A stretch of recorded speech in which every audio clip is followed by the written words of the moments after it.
Imagine standing on the edge of history, staring at a rusted iron giant.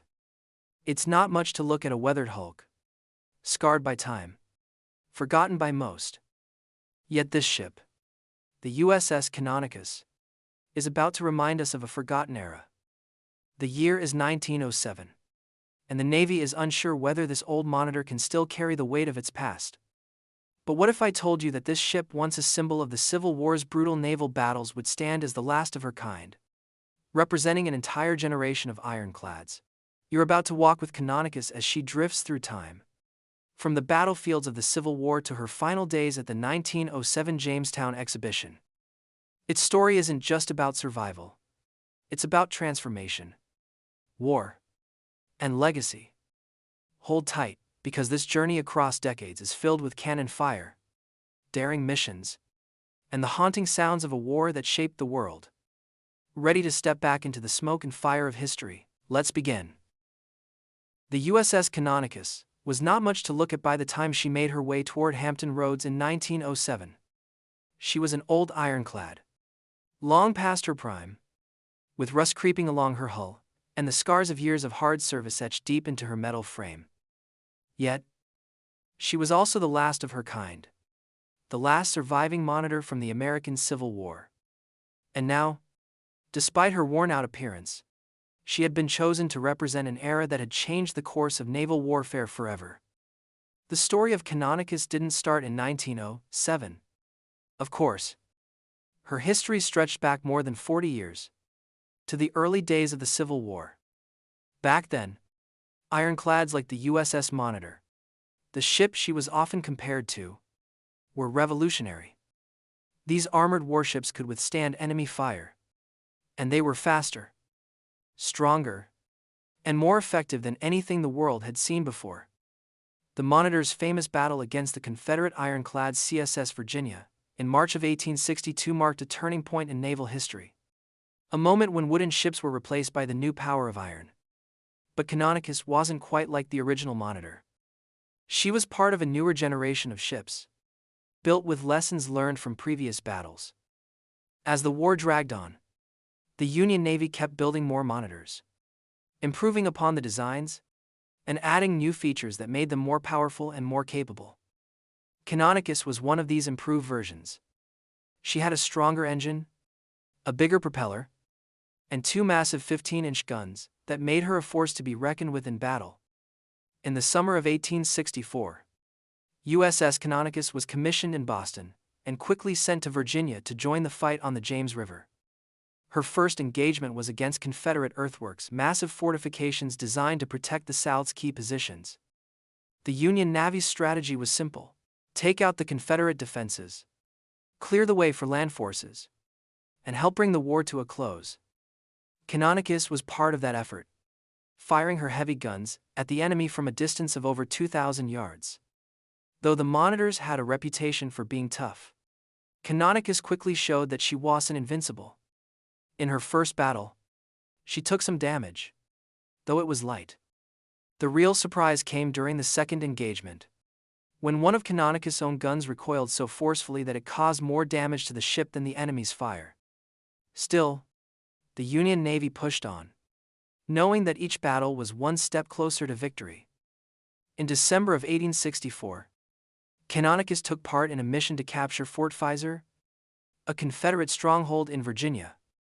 Over 2 days, Canonicus fired more than 140 shells from her massive 15-inch guns. Despite taking some hits, the Monitor's thick iron armor kept her crew safe. At one point, during a lull in the fighting, Canonicus, Captain, Lieutenant Commander Belknap, wrote in his report that the fort could have been taken by land forces with minimal losses, but the Army did not act. Frustration mounted as the Navy continued to do the heavy lifting. The battle for Fort Beauregard didn't end there.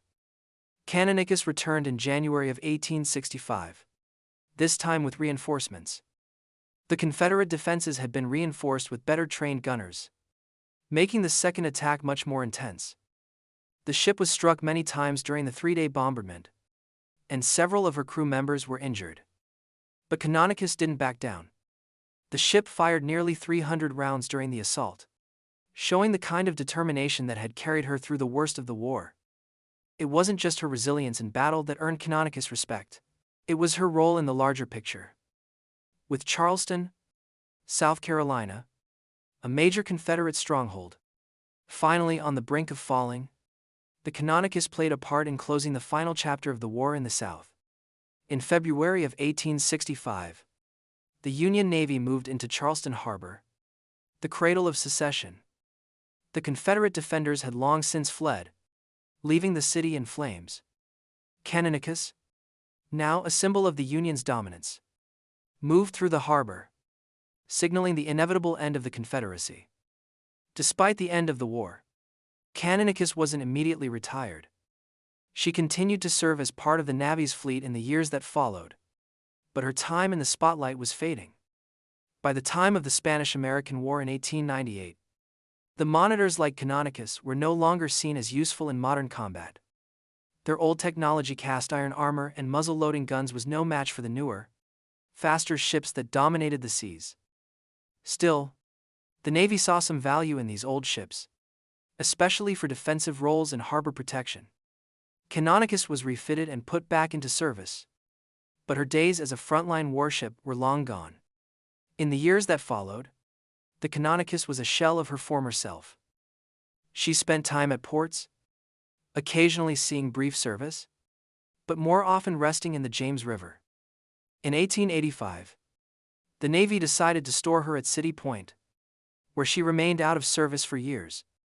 By then, the old monitors were just a reminder of a time long past, a symbol of a new era in naval warfare that had begun with the Monitor and Virginia. But in 1904, as the Navy looked to modernize and scrap the old ironclads, the USS Canonicus still hadn't found a buyer. When the Jamestown exhibition in 1907 came along, the Navy saw an opportunity to use Canonicus as a living relic of the Civil War. With little money to refurbish her, Canonicus was nonetheless chosen to represent the early days of naval warfare in the exhibition. She was to be displayed among the newest, most advanced ships in the Navy ironclads of the Civil War, standing in stark contrast to the modern warships of the early 20th century. Though doubts lingered about whether Canonicus would even make it to the exhibition, she arrived in Hampton Roads, where the USS Monitor had famously fought the CSS Virginia nearly 50 years earlier. The sight of Canonicus, now a symbol of both progress and nostalgia, anchored in the same waters where her predecessors had fought, was a testament to how far the Navy had come and how far it had left behind. The year was 1864 when USS Canonicus was first called into action during the Civil War. By this time, she was already an old design, though she was one of the newest among the monitors. The Union Navy had learned a great deal from its earlier battles, and the new ships, like Canonicus, were stronger, faster, and more heavily armed. Her main purpose was to assist in the siege of the Confederate defenses along the James River in Virginia, where the Union sought to break the strongholds that had been built into the land.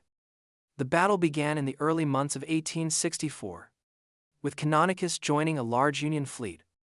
Her primary task was to shell the Confederate fortifications, and for this, she was armed with two huge 15-inch guns. These guns, often referred to as dogs by the sailors, were capable of firing shells that could tear through enemy lines and fortifications. But despite her heavy firepower, Canonicus quickly learned that the battle would not be as easy as she had hoped. The first major engagement came when the Union forces targeted a Confederate earthwork fort on the river. From the start, Canonicus' crew found that the Confederate guns were more than capable of returning fire.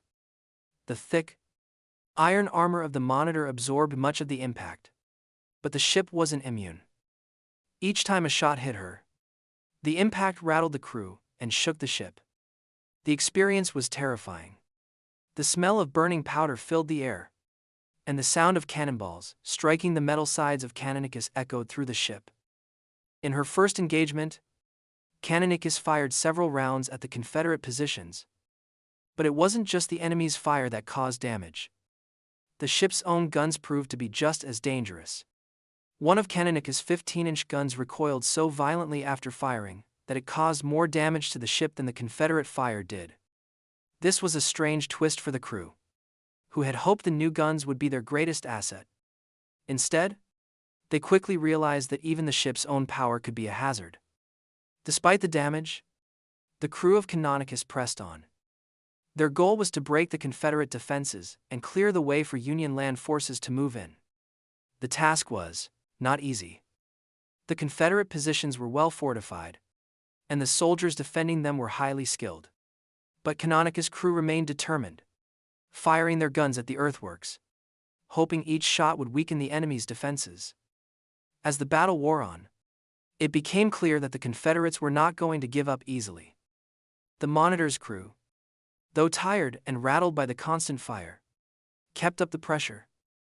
Over the course of several days, Canonicus engaged the fortifications repeatedly, her crew enduring the constant bombardment as they fired back with their heavy guns. The ship took several more hits, but her armor held up well. The Union Navy had hoped to cripple the Confederate defenses with a few well-placed shots, but the reality of war was more complicated. The Union's offensive against these well-built positions was slow and costly. In one of the battles, the crew of Canonicus reported that the ship had taken several hits, but none of them were serious enough to cause significant damage. Still, the emotional toll on the crew was immense. The constant shelling, the noise, the close calls, it all wore on the sailors. Even though Canonicus was proving to be a resilient ship, the crew's morale started to falter as the days dragged on. The battle for the James River was turning into a long, drawn-out affair, with no quick victory in sight. The second major battle took place a few weeks after the first. Canonicus and the other Union monitors were called to action once more, this time in an effort to support an attack on Confederate positions further up the river. The situation was tense as the fleet moved into position. The Confederate defenses had learned from the first battle, and they were ready. The battle was fierce, and the ships once again traded fire with the Confederate guns. Canonicus fired her heavy guns repeatedly, but the damage she inflicted was minimal compared to the losses the Union fleet was suffering. During this second battle, Canonicus' crew found themselves in a much more difficult situation. The ship was constantly being struck by Confederate fire.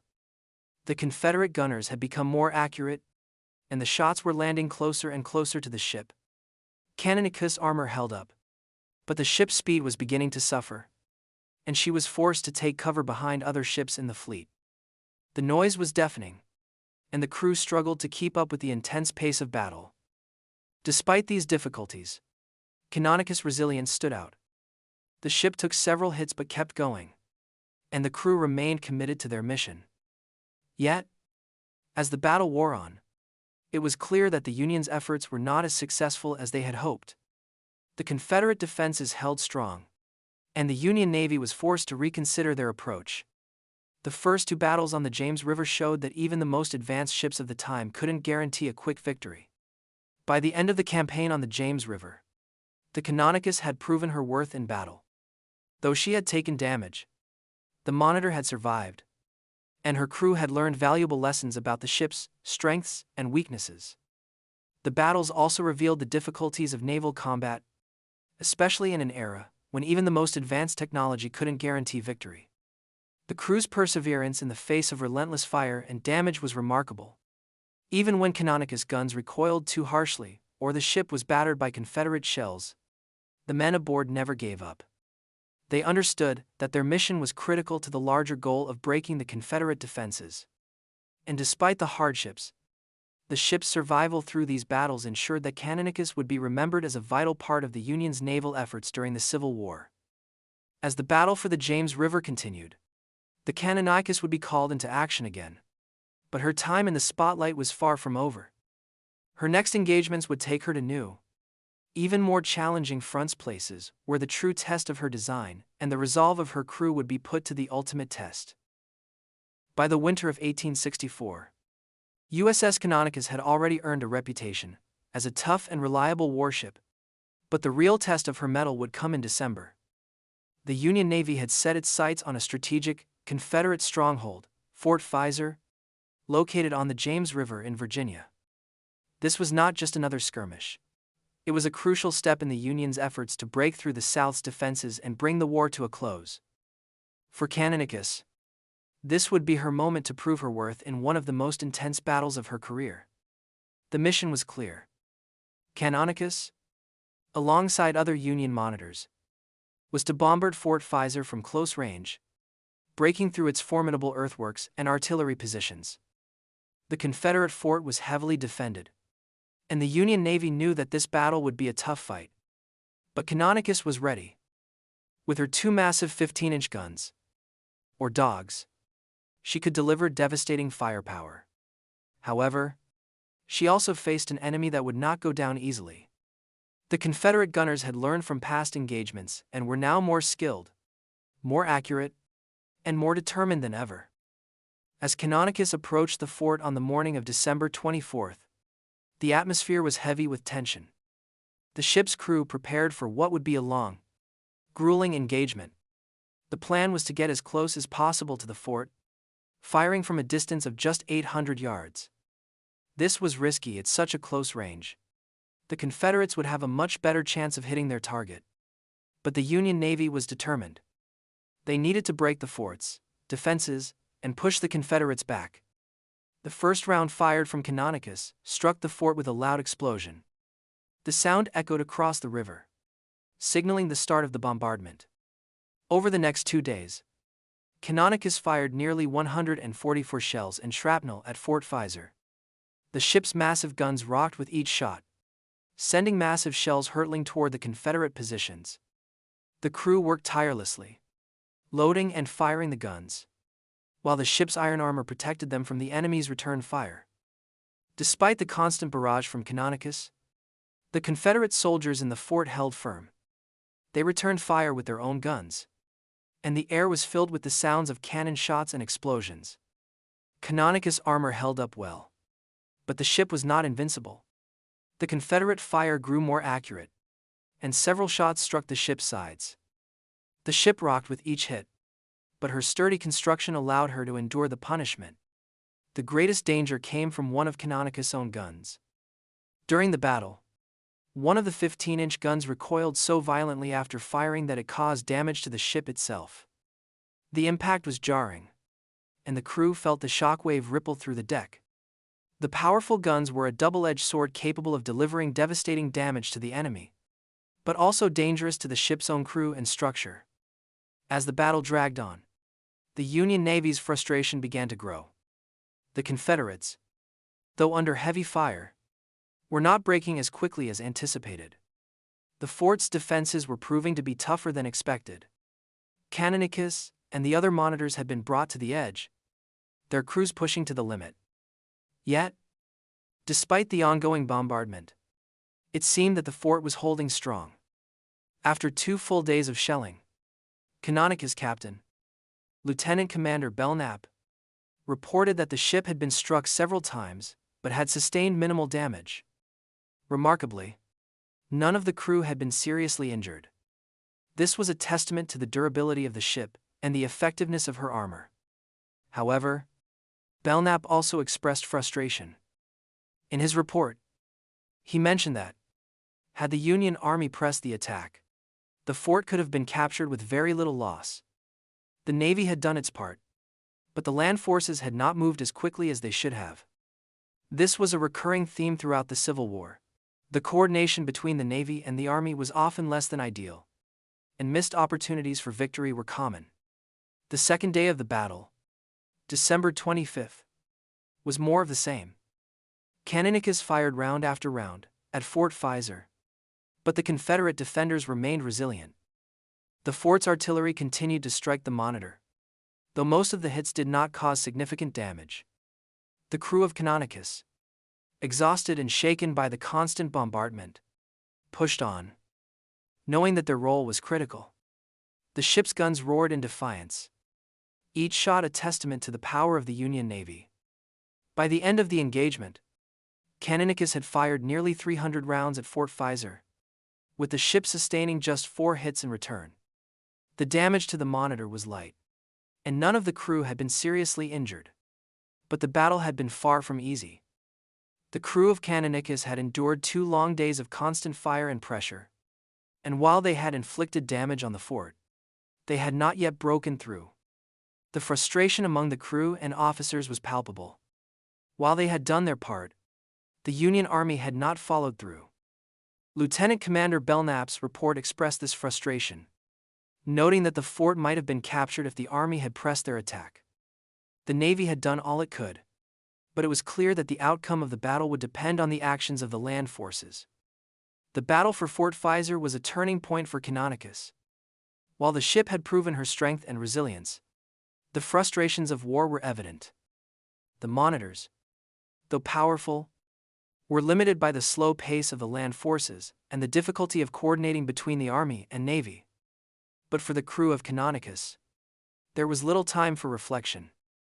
The next battle was already on the horizon, and their mission was far from over. By early 1865, the Union's strategy was shifting. The war was nearing its end, and Union forces were focused on seizing the last strongholds held by the Confederacy. One of these was Charleston, South Carolina, the city that had become the symbolic heart of the South. The Union Navy had already made significant strides in capturing Confederate positions along the James River. But now, with Charleston's fall within reach, USS Canonicus was called upon once more to prove her worth. Charleston had long been the site of heavy fighting, and by the time Canonicus arrived in early February of 1865, the city was surrounded. The Union Navy had established a blockade to starve out the Confederate defenders, and the Union Army had begun a series of land-based attacks. But Charleston remained a major Confederate stronghold, and the city's fall was still uncertain. For Canonicus, this would be her final major operation, and it would prove to be one of the most significant moments of her career. The Union Navy's plan was to maintain the blockade of Charleston Harbor while supporting the land forces in their attempt to capture the city. Canonicus, along with other Union monitors, was tasked with keeping the Confederate defenses under constant pressure.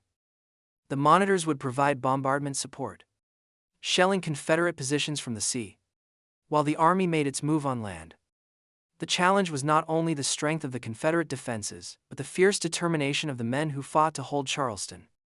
As Canonicus steamed into Charleston Harbor, the sight was both awe-inspiring and sobering.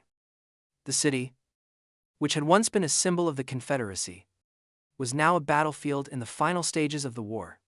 Smoke still hung in the air from the fires that had raged across the city, and explosions were heard regularly as Confederate forces fought desperately to hold their ground.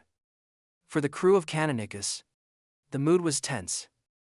The city that had once led the charge for secession was now on the brink of falling. It was a powerful moment, but one filled with uncertainty.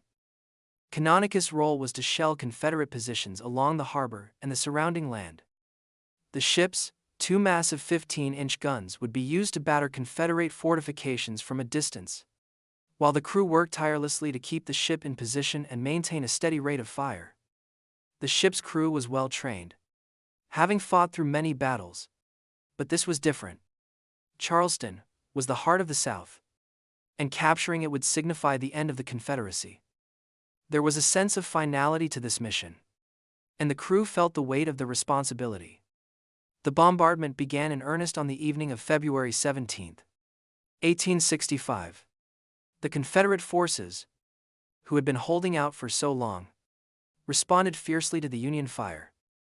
The fortifications in Charleston Harbor were strong, and the Confederates were not willing to give up their position without a fight.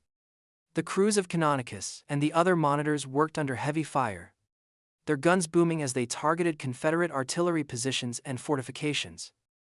The roar of the cannons and the flash of explosions filled the air, creating an atmosphere of constant tension. As the battle raged, the Confederate gunners grew more accurate. Canonicus, like many of the other monitors, was repeatedly struck by enemy fire. The ship rocked with the impact of each shot, and the crew knew that they were walking a fine line between survival and disaster. But despite the hits, Canonicus' thick iron armor held strong, protecting the crew from the worst of the damage.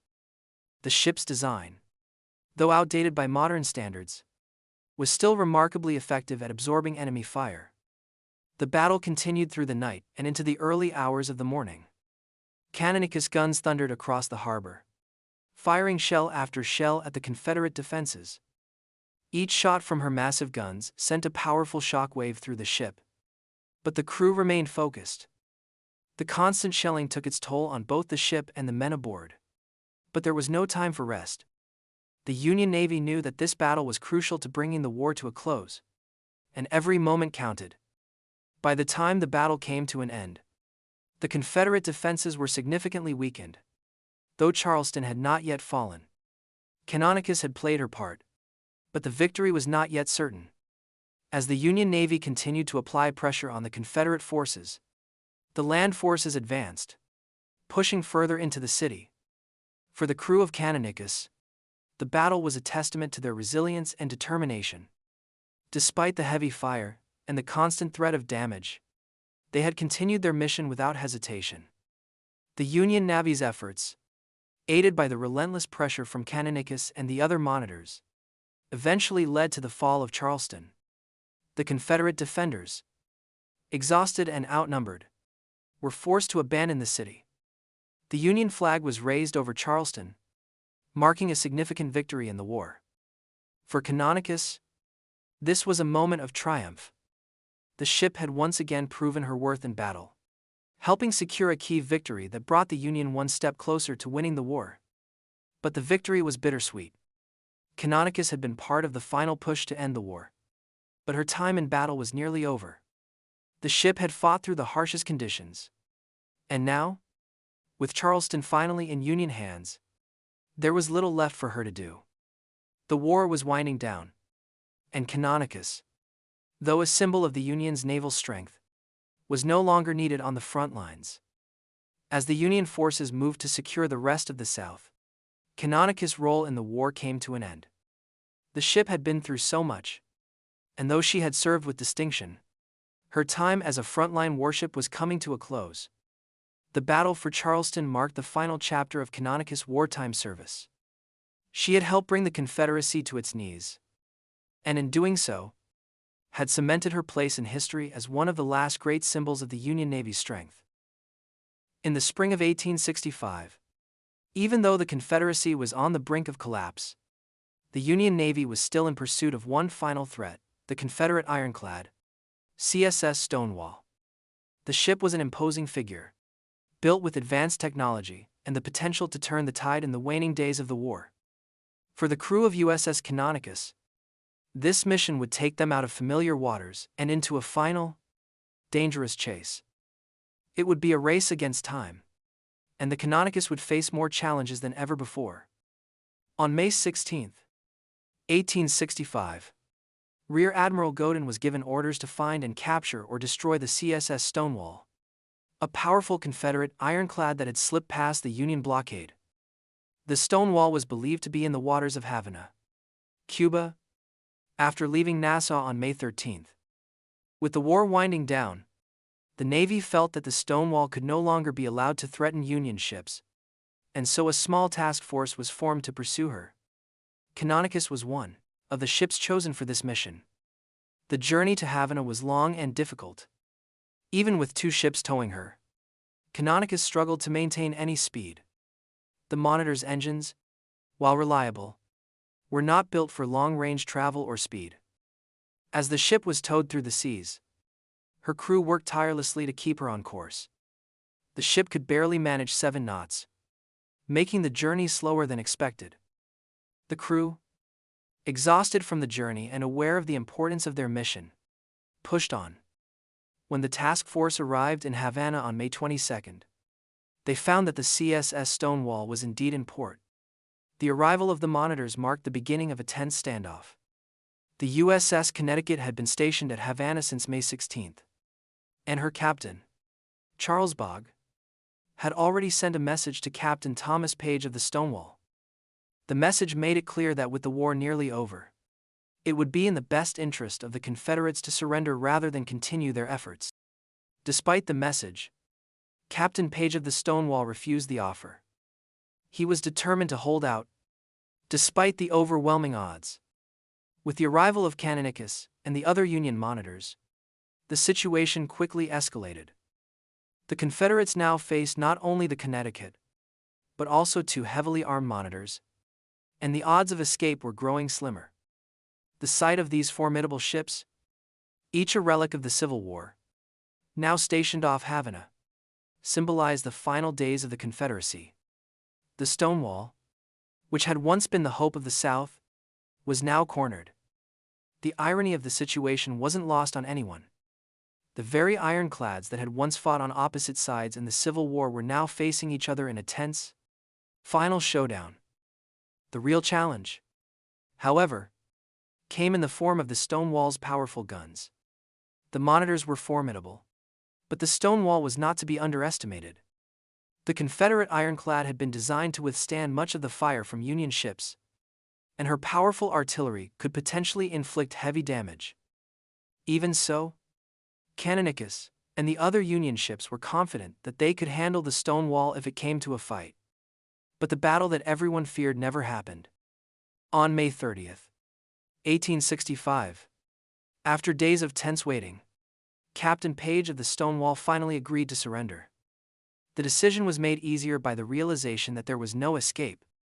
The arrival of the Union monitors had left the Confederate ironclad no place to hide. The war had all but ended, and with the defeat of the South nearly certain, continuing the fight seemed pointless. The Stonewall's surrender was a symbolic end to the war at sea. The Confederate ironclad, once a powerful force, was now nothing more than a captured vessel. In a final twist of fate, the ship was handed over to Spanish authorities before eventually being turned over to the United States. It was a bittersweet moment for the Union Navy, knowing that their last great enemy had been neutralized without a final battle.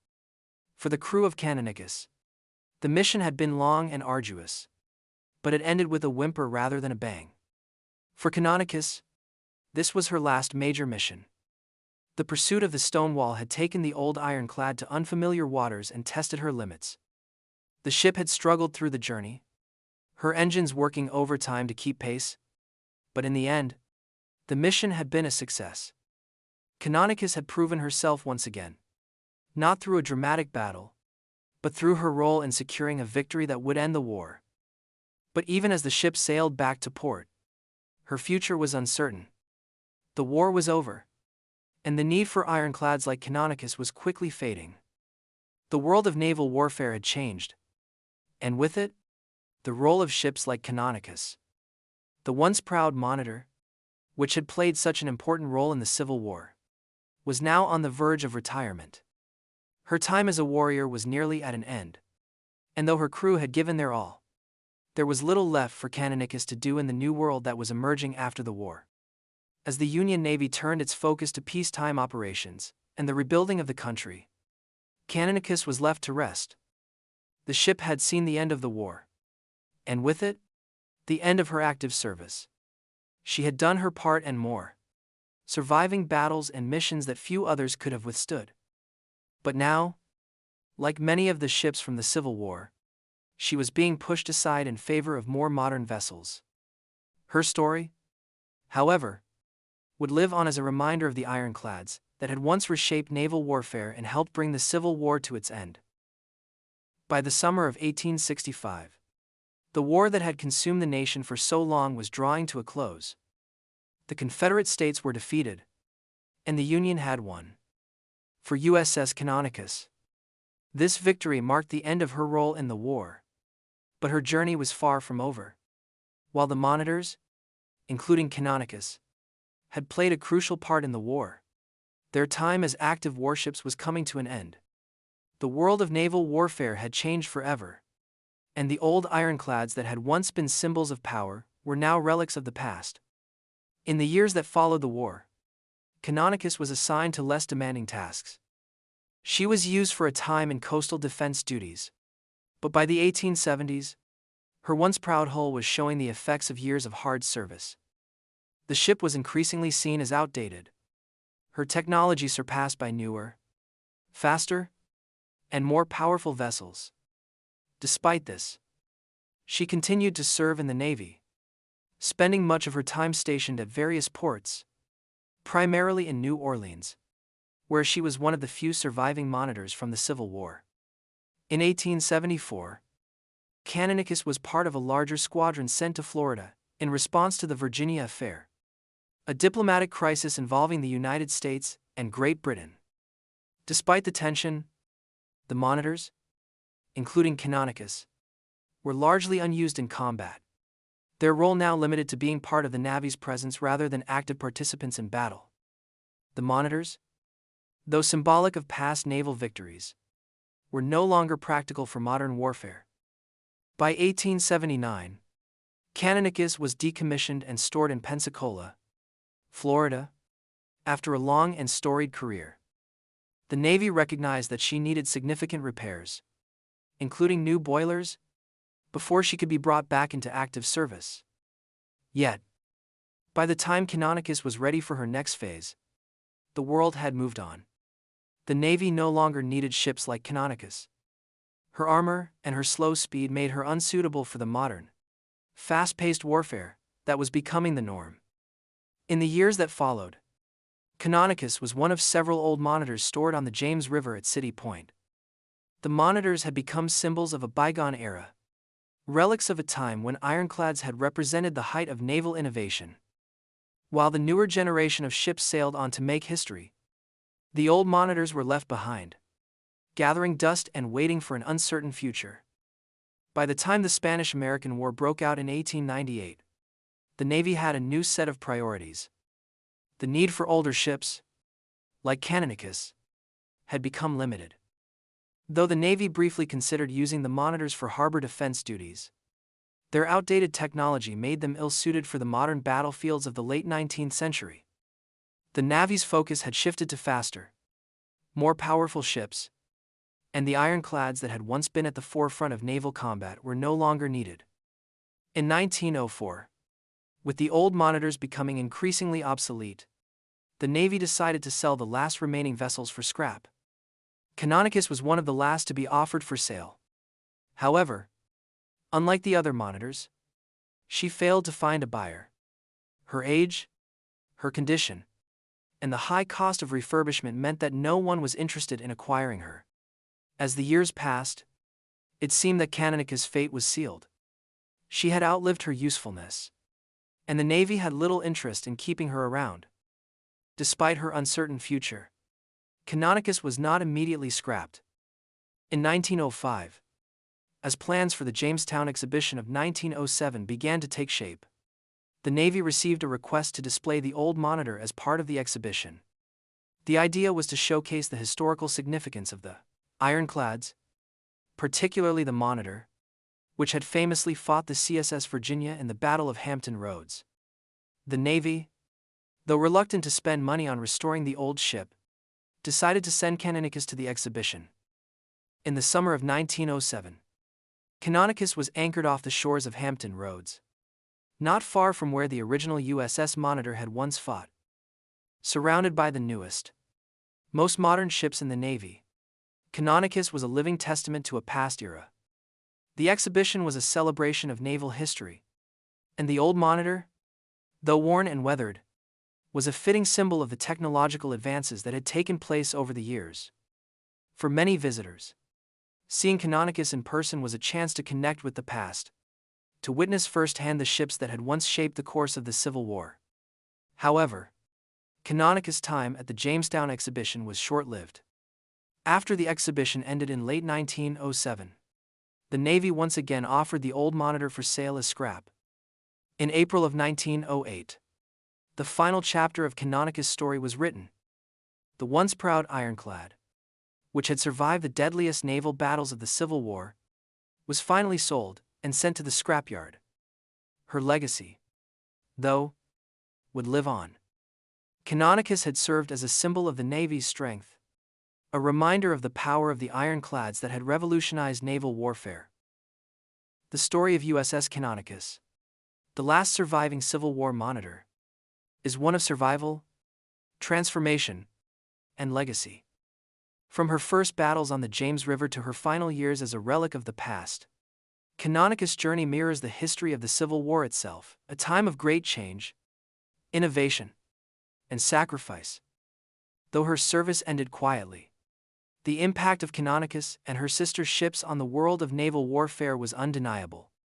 The ironclads that once helped shape the outcome of the Civil War were now gone, but their memory lived on in the history they helped create. Thus, USS Canonicus, like so many other ships of her time, was left to rest in history, a proud reminder of an era that had forever altered the course of naval warfare.